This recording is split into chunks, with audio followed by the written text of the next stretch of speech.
Hello guys, it's Sapphire Morningstar. I'm here with American Horror Story, episode 8 of the 8th season. This episode is titled Sojourn. So in this episode, what we have happened is Michael arrives at the reservoir following the execution of Ariel, Baldwin, and Meade. He uses his abilities to identify the bodies. Michael is then confronted by Miss Cordelia, who tells him that she has hidden Miss Meade's soul that Michael cannot retrieve her from hell. I didn't know you could do that, but I guess if you wish, you probably could do that, you know. So he cannot retrieve him. So basically, he cannot grab her out of hell. So, but also insists that Michael still has the capacity for good. Michael dismisses her, threatening to kill every last witch. In the surrounding woods, a lost Michael embarks on a journey to contact his father. 4 days later, he is confronted by his conscience due to dehydration and is presented with images of heavenly figures, children bearing food and beverages, an angel, Anton LaVey, and Miss Meade, and then a black goat appears. Michael kills it, and snakes come out of his throat. Michael returns to the city. Venturing down an alleyway, he finds a satanic emblem. He comes across a bouncer who knows Michael's fatigue and weakens Satan and lets him into the below ground chambers. There, a high priestess of a satanic congregation, Miss Hannah, berates her fellow worshippers, believing that enough sin will encourage the arrival of the Antichrist. Michael then meets a woman named Madeline, who takes him home with her to recover. At her home, Michael listens to her warped view of Satanism, who tells him that she has everything she wants because she sold her soul to Satan. Michael then mocks her for her views, and she attempts to kill him. Then he presents the mark of the beast on the back of his neck, and then she eventually brings him back to the congregation. All hail Satan! Hail Satan! He then proceeds to kill the 2 people offered up for sacrifice without any mercy. The congregation then hosts a dinner. Who is very visibly displeased with their astonishment. Madeline offers her services to him, but Michael tells her that he only desires Mrs. Meade's resurrection. So Madeline takes Michael to a robotics company run by 2 Satanists, Jeff and Mutt. Wilhelmina Miss Venerable is revealed to be their PA, and Michael is mocked by Jeff and Mutt for being unintimidating until he uses his powers to immolate a prostitute attending to Mr. Mutt. Jeff and Mutt then take their skills and create a Miss Meade, in robotic form. So they confer in their lab and decide they have something they need to owe to Michael. They begin their construction on Meade's automation and present the final product to Michael. They warn him of the probabilities of robot Meade's impairment, given he doesn't treat her cautiously. They awake her and she immediately recognizes Michael, telling him how she's missed him. So we still in the flashback. We still have not gotten to present day yet.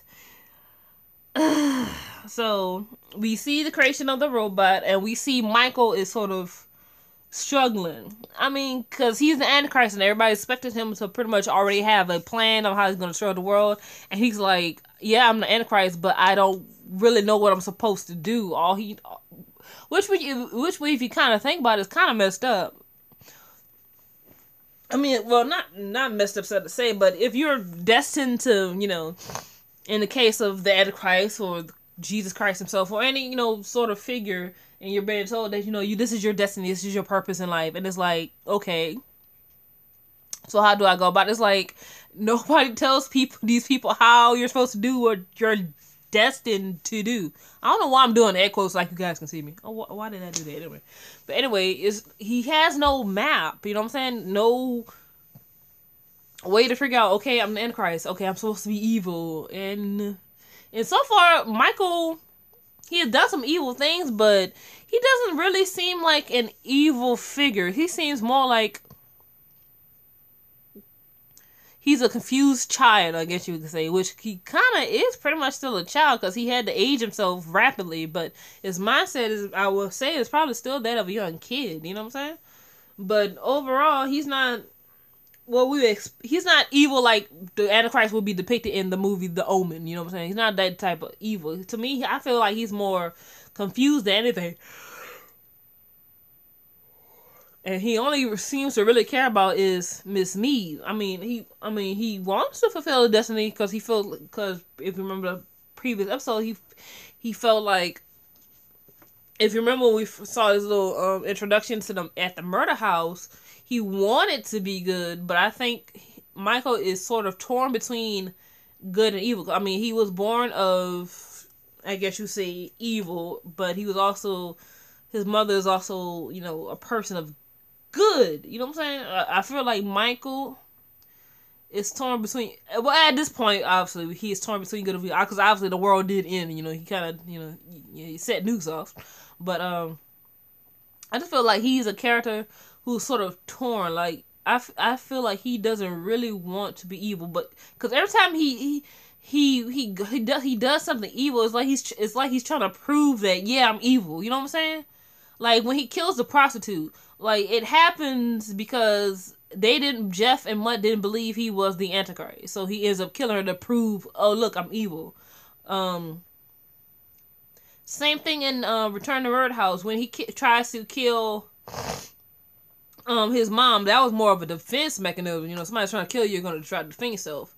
When he kills those two innocent people, that was more sort of an impulse thing. Which is not really. I'm not saying that's a good thing, but it's like this certain, when you just look at every time he's killed somebody, majority of the time it's like he's trying to prove, hey, look, I'm evil. Like you look at a lot of the instances, a lot of it is like, hey, I'm trying to prove I'm evil. Hey, look at me, So I don't know. That's just my thoughts on that. So I will see. This season we just been stuck in a lot of flashbacks, and I've already watched episode 9, and be just stuck in all these flashbacks. We got one episode left to go, and I just don't know what they're gonna do for the season, but cause we haven't got back to the present yet with Everybody's Dead and Outpost 3. Like, I don't know what is going on. But also what I did like about this one, though, I'm gonna talk a little bit more about this one, is Miss Venable.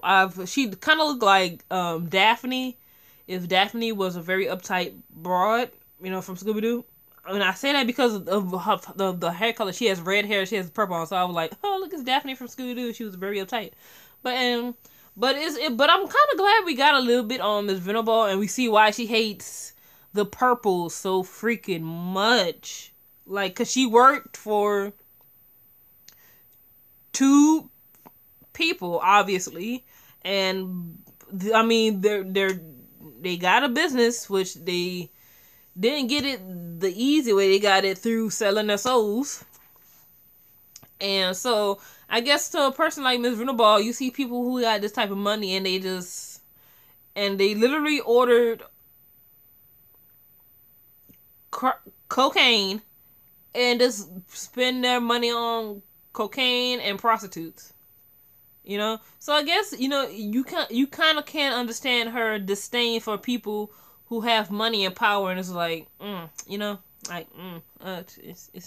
kind of you kind of understand her frustrations in Outpost 3 a little bit. You kind of understand it, but it's episode 9, you're gonna understand a little bit more. But anyway, comment, rate, subscribe, and I'll see you guys for the season finale of American Horror Story. Once American Horror Story is over, then I'll start on the Chilling Adventures of Sabrina. That way I still have like a nice little thing on, and then yeah. So bye.